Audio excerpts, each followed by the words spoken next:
Hello दोस्तों, welcome back to my YouTube channel Mithun study centre और मैं हूं मिथुन राय।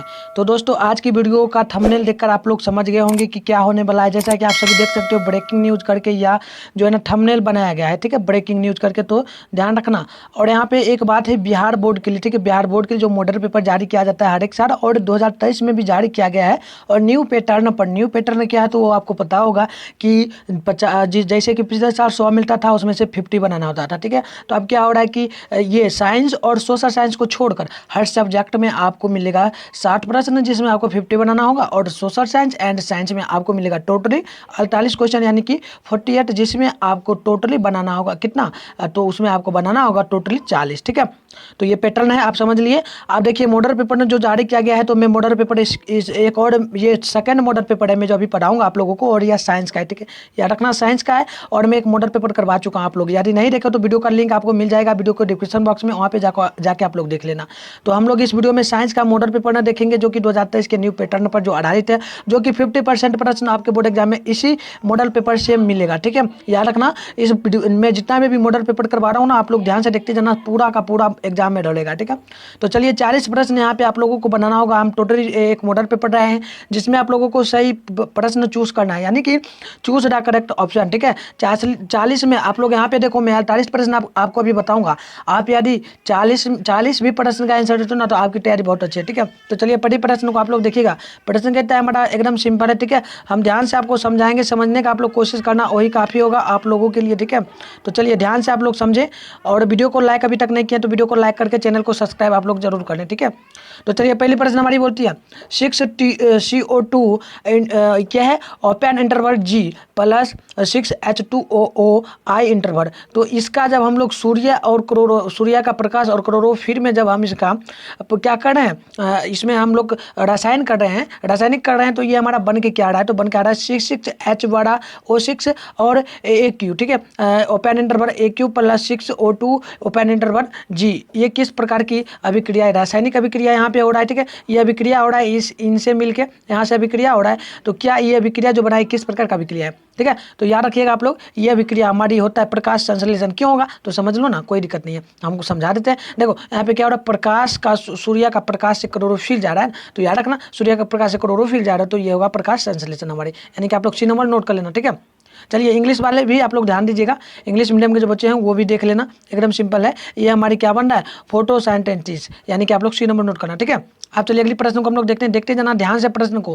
प्रश्न हमारा कहता है 2 नंबर, ग्लोबल वार्मिंग के लिए उत्तरदायी गैस कौन सी है, ठीक है, कौन सी गैस है, तो नोट कर लीजिएगा। ये हमारी होती है CO2, ठीक है, यानी सी नंबर। आप 3 नंबर प्रश्न है, ओजोन का आणविक सूत्र क्या होता है, ओजोन का आणविक सूत्र क्या होता है भाई, तो नोट कर लेना, ओजोन का आणविक सूत्र हमारा होता है ना O2, ठीक है। आप प्रश्न है 4 नंबर, सोडियम की संयोजकता क्या होती है, बताना आप लोग, सोडियम की संयोजकता कितनी होती है, ठीक है, कितनी होती है। चलिए बहुत अच्छी बात है, 1 होती है, यानी कि A नंबर नोट कर लेना, ठीक है।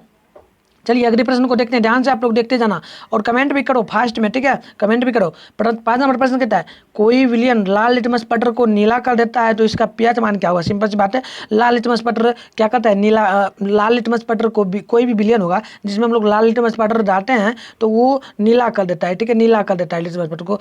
तो इसका मान कितना होना चाहिए अधिकतम, तो कितना होता है, तो एक ही बात याद रखना, इसका मान हमारा 60 से अधिक होता है, ठीक है। तो हमारी B नंबर क्या होगी, करेक्ट आंसर होगी, ठीक है, क्या होगी, B नंबर करेक्ट आंसर। अब प्रश्न है 6 नंबर, जब कली चूना पर जल डाला जाता है तब किस प्रकार का अभिक्रिया होता है। मैंने काफ़ी बार ये पढ़ाया हुआ है, तो मैंने आपको बताया था, याद रखना, ये हमारी ऊष्माक्षेपी होती है, ठीक है। A नंबर आप लोग नोट कर लेना। अब बढ़िए अगली प्रश्न की ओर। प्रश्न हमारा 7 नंबर होता है, अम्ल का जलीय विलयन विद्युत का संचारण करता है, क्योंकि अम्ल का जल में क्या होता है, मतलब कि आपको पता है, आपने पढ़ा होगा, अम्ल जो है ना, अम्ल का जलीय विलयन में क्या होता है, विद्युत का संचालन होता है। तो कोई भी अम्ल जल में क्या करेगा, क्या कर सकता है, तो नोट कर लेना है कि बात, ये हमारी क्या कर सकती है, ये आयनिक क्या होगा, आयनित होता है, ठीक है, आयनित होता है, यानी कि आयरन सहित होता है, ठीक है। ये सभी प्रश्न 1 नंबर के लिए बोर्ड में पूछा जाता है, ठीक है, ध्यान रखना। अब प्रश्न हमारा 1 नंबर, सामान्य तापमान पर द्रव अवस्था में स्थित रहने वाले धातु एवं अधातु का युग्म क्या होगा, यानी कि समान अवस्था के द्रव में, यानी कि समान पूरा मिनिमम हो, मान लो 50 डिग्री है सेल्सियस, उसके अनुकूल रहे, एकदम समान रहे, तो उस अवस्था में रहने वाले धातु और धातु का युग्म कैसा हो जाता है, कैसा होगा। तो एक ही बात याद रखना, ये हमारी हो जाती पाराब्रोमीन, ठीक है, पाराब्रोमीन। यानी पाराब्रोमीन एक प्रश्न यहाँ पे बनता है कि बंद कमरे में सोडियम का द्रव्यमान कैसा होता है, तो एकदम याद रखना पारा होता है, ठीक है, ये भी नोट कर लेना। चलिए अगले प्रश्न को देखते हैं, हम ध्यान से देखते जाना। हमारा 9 नंबर प्रश्न क्या बोलता है, 9 नंबर बोलता है रिएक्शन वाला प्रश्न है, ठीक है, याद रखना। ये बोल रहा है हमारा Fe2, इसको थोड़ा हम जूमिंग कर लेते हैं, फिर आपको समझाते हैं, ठीक है। चलिए ध्यान से देखना आप लोग। यहाँ पे हमारा प्रश्न बोलता है 9 नंबर, Fe2O3 प्लस Al, ये रिएक्शन जब हुआ है इसका, तो ये बन गया हमारा Al2O3 प्लस 2Fe। तो ये किस प्रकार की अभिक्रिया हो रही, किस प्रकार की अभिक्रिया हो रही, तो समझना, ध्यान से समझना, मैं भी आपको बता रहा हूँ। ये अभिक्रिया विस्थापन हो रही, क्या हो रही है, विस्थापन हो रही, समझना आप लोग। देखो मैं भी समझा भी दूंगा, ध्यान से देखो। विस्थापन पहले तो अभिक्रिया हो रही, क्यों हो रही विस्थापन, विस्थापन अभिक्रिया हम कैसे पहचानते हैं, तो कोई बात नहीं भाई, मैं समझा देता हूँ। समझने की एक ही फंडा है। यहाँ पर हम लोग क्या करते हैं, हम क्या करते हैं, सबसे पहले इसमें से 2 को कॉमन ले लेते हैं। यहाँ पे 2 है ना, Al2, 2Al, 2 को हम सबसे पहले हटा लेते हैं, और Fe जो शुरू वाला है ना, इसको भी हम लोग हटा लेते हैं, Fe। बस इस प्रकार से समझना, शुरू में कोई भी अंक हो, यहाँ पे मैं आपको समझा देता हूँ, समझ जाना। देखो जैसे यहाँ पे क्या हो रहा है, इसको मिलते हैं 2Al, ये हो रहा है ना। अब पीछे का रिएक्शन जो है उसको हमें नहीं देखना है, ये रिएक्शन क्या है नहीं है वो नहीं देखना है, बस हमें ये देखना है कि कोई भी अंक को, जैसे मान लो यहाँ पे A दिया है, A2 दिया है, ठीक है, और यहाँ पे हमारा क्या दे दिया है, मान लो यहाँ पे O दे दिया। तो शुरू वाला सबसे पहले हम लोग रिएक्शन जब पहचानेंगे विस्थापन का, तो उसमें समझते हैं क्या, जो शुरू में मतलब अंक, अंत में जो रहता है ना अंक 2 है, तो 2 हमने ले लिया। अब अंत वाला जैसे O है, तो O को हम लोग ले लेते हैं। तो वही समझना, हम लोग जैसे 2 इंटू, यानी कि यहाँ पे 2 गो हमारा क्या हो गया, O हो गया। तो ये बात आप लोग याद रखना, किसी भी कोई भी ABCD के अक्षर में हमें 2 लग जाए, किसी भी संख्या लग जाए, गिनती की संख्या लग जाए, उसे हम लोग समझ आएंगे सिंपल से क्या है, तो विस्थापन है। समझ में आ गया आप लोगों को, कमेंट बॉक्स में जरूर बताना।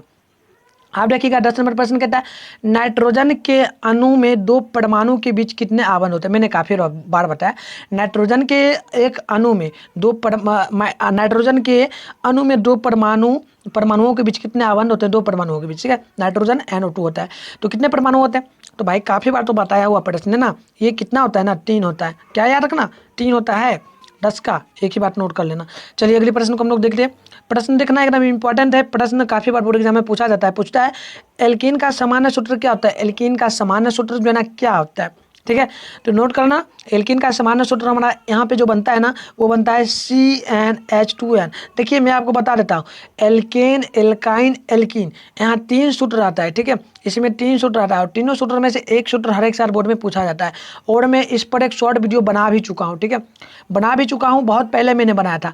उस वीडियो को यदि आप लोगों को देखना है ना, तो कुछ नहीं करना, वीडियो के डिस्क्रिप्शन बॉक्स में जाओ, नीचे वहाँ पे आपको लिंक मिलेगा, वीडियो देखने के बाद जाना, वहाँ पे लिंक मिलेगा, टाइपिंग करके एल्कीन एल्काइन करके लिखा हुआ होगा, उसको देख लेना, वीडियो को समझ आ जाएगा, ये तीनों सूत्र आपको माइंड में बैठ जाएगा, ठीक है।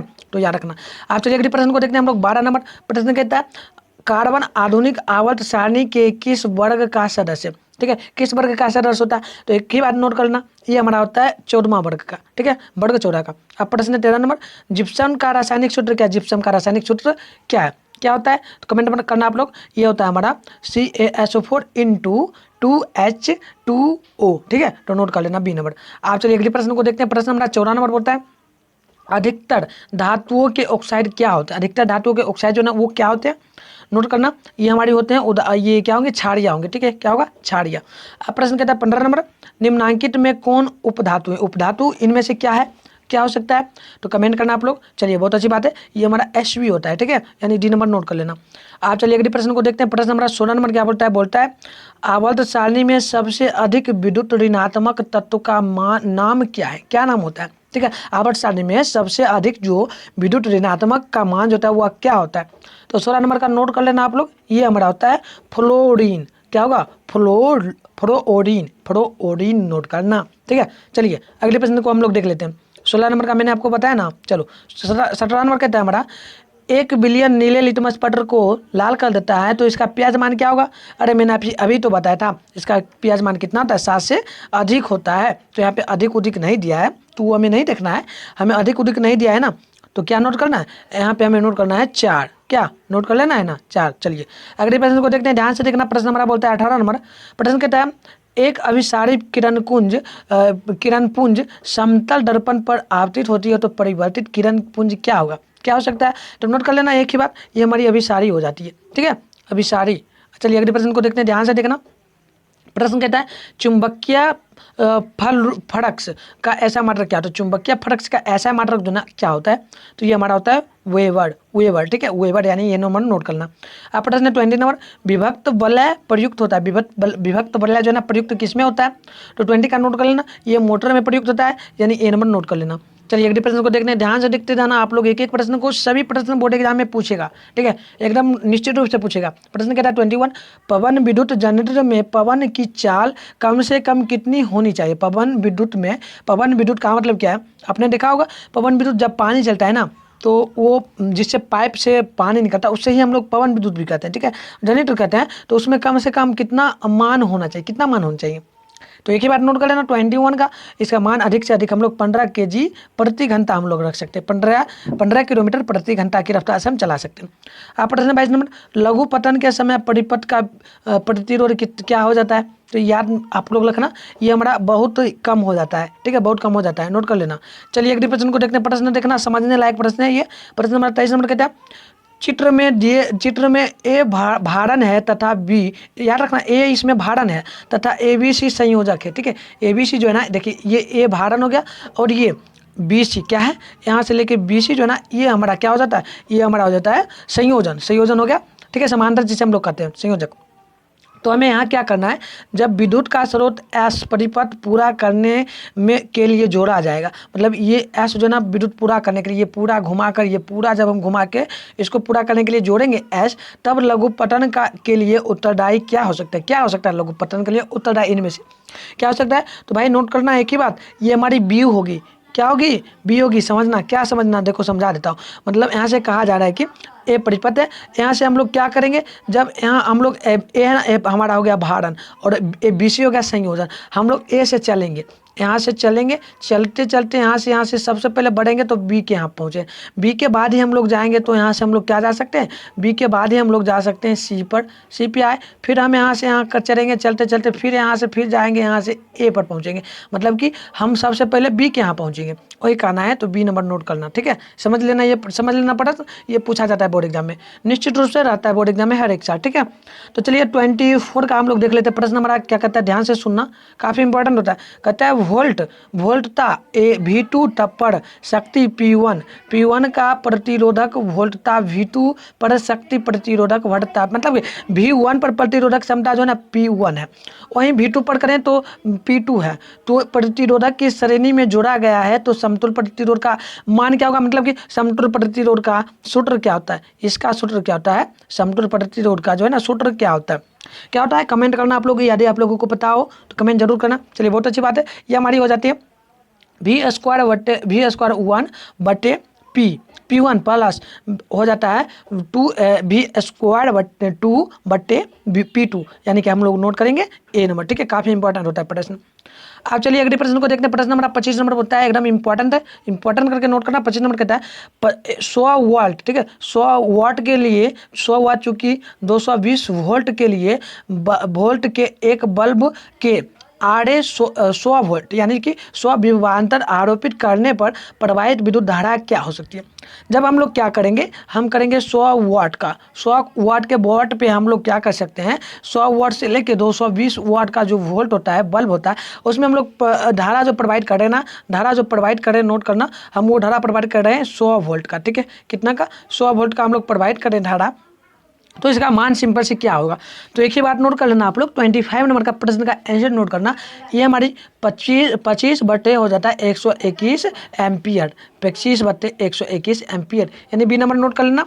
चलिए अगले प्रश्न को देखते हैं, ध्यान से देखना। 26 नंबर प्रश्न कहता है विद्युत घंटी विद्युत धारा के किस प्रभाव पर कार्य करती है? विद्युत घंटी जो ना विद्युत धारा के किस प्रभाव पर जो ना कार्य करती है? तो कार्य करती है तो नोट करना, ये हमारे चुंबकीय प्रभाव पर करती है, ठीक है, चुंबकीय प्रभाव पर। आप चलिए वहीं हम लोग अगले प्रश्न को देखने, प्रश्न देखिएगा ध्यान से, कहता है बॉक्स टाइप और सोल कुकर, बॉक्स टाइप और सोल कुकर के ऊपरी भाग में कांच का ढक्कन रहता है, इसका कारण क्या है? क्या कारण है? तो कारण एक ही है, है, इसका कारण जो सिंपल जो होता है ना, विकिरण द्वारा उष्मा हानि को रोकना होता है। विकिरण द्वारा उष्मा हानि को रोका जाता है, इसीलिए हम लोग करते हैं। तो सी नंबर नोट करना। आप चलिए अगले प्रश्न को देखते हैं। 28 नंबर का प्रश्न, यदि एक अवतल दर्पण के सामने रखी एक वस्तु की दर्पण से दूरी बढ़ा दी जाए तो प्रतिबिंब की दूरी क्या हो सकती है। जब हम लोग वस्तु की दूरी बढ़ाएंगे अवतल दर्पण के सामने, तो आपको पता होगा तो उसका भी मान जो है ना बढ़ जाएगी, प्रतिबिंब का भी मान बढ़ जाएगा, दूरी बढ़ जाएगा। ठीक है, चलिए अगले प्रश्न को देखते हैं। समझते हैं ना भाई आप लोग ध्यान से। ठीक है, प्रश्न कहता है हमारा, यदि अवतल दर्पण का निचला आधा भाग टूट जाए तो प्रतिबिंब कैसा होगा। तो प्रतिबिंब हमारा जो हो जाता है वो सिंपल सी याद रखना, कम चमकीला हो जाएगा। क्या होगा, कम चमकीला बनेगा। अब वहीं देखिए अगली प्रश्न हमारा कहता है 30 नंबर, नवीकरणीय ऊर्जा का स्रोत क्या। नवीकरणीय ऊर्जा का जो यहाँ पे स्रोत है ना, वो क्या होता है, तो होता है कोयले से प्राप्त होता है। ठीक है, कोयले से प्राप्त। अब प्रश्न हमारा 31 नंबर, सौर ऊर्जा को सीधे विद्युत में बदलने वाली युक्ति को क्या कहते हैं। सौर ऊर्जा को हम लोग, सूर्य की ऊर्जा को सीधे विद्युत में हम लोग जब बदलेंगे तो उसको हम लोग क्या कह सकते हैं। तो उसको एक ही बात हम लोग कहेंगे, क्या कह सकते हैं, तो नोट कर कमेंट करना आप लोग। उसे हम लोग कहेंगे सौर शेर, यानी कि डी नंबर करेक्ट आंसर होगा। आप चलिए अगले प्रश्न को देखते हैं। प्रश्न कहता है 32 नंबर, एक उत्तर लेंस के निचले आधे भाग में कागज चिपका देने पर प्रतिबिंब कैसा बनेगा।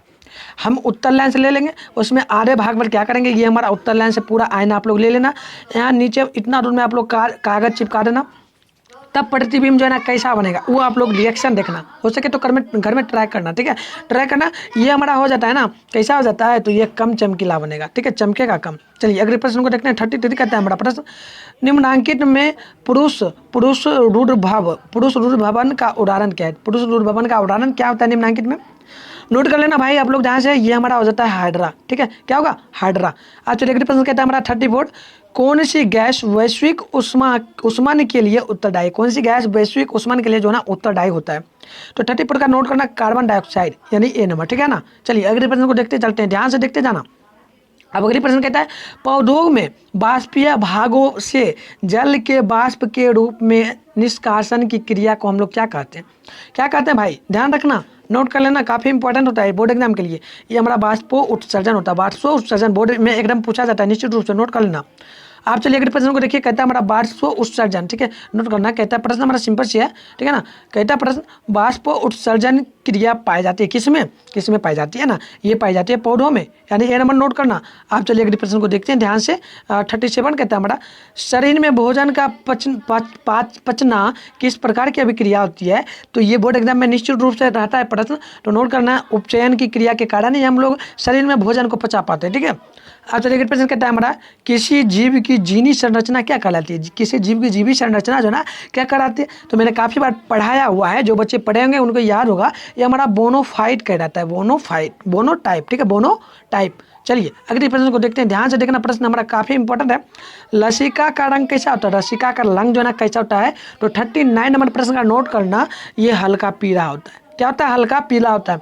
40 नंबर प्रश्न कहता है, रक्त का लाल रंग निम्नांकित में किस प्रोटीन की उपस्थिति के कारण होता है। किस प्रोटीन की उपस्थिति के कारण हमारा रक्त जो ना लाल रंग होता है, किसके।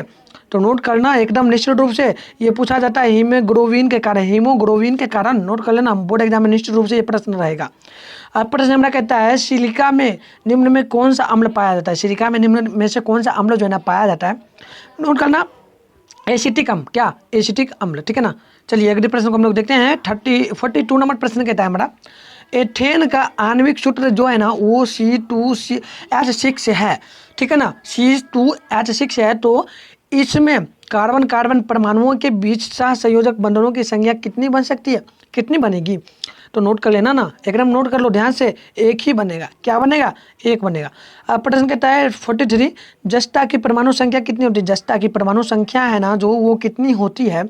तो नोट कर लेना, 30 होती है। कितना होती है, 30। नोट कर लेना ध्यान से। ठीक है ना, चलिए अगले प्रश्न को देखते हैं हम लोग। प्रश्न नंबर 44 करता है, निम्नांकित में कौन शराब के रूप में उपयोग आता है। शराब के उपयोग में कौन सा ऐसा अम्ल है जो उपयोग में आता है। ठीक है ना, अभी जान लो, क्योंकि बाद में आप लोग उपयोग मत करना इसका। ठीक है ना, एथेनॉल, एथेनॉल जो है ना शराब के रूप में उपयोग होता है। कभी आप लोग पी मत लेना, नहीं तो पी लोगे ना तो आप भी क्या करोगे, एकदम शराबी बन जाओगे, तो याद रखना। अब प्रश्न कहता है 45, निम्नांकित में कौन सा प्राकृतिक संसाधन, प्राकृतिक संसाधन इनमें से क्या है, तो कोई भी बच्चा भी बता सकता है। प्राकृतिक संसाधन हमारा ये वायु भी है, जल भी है, मृदा भी है, नहीं मिट्टी भी, यानी इनमें से सभी, ठीक है ना। चलिए अगले प्रश्न को हम लोग देखते हैं।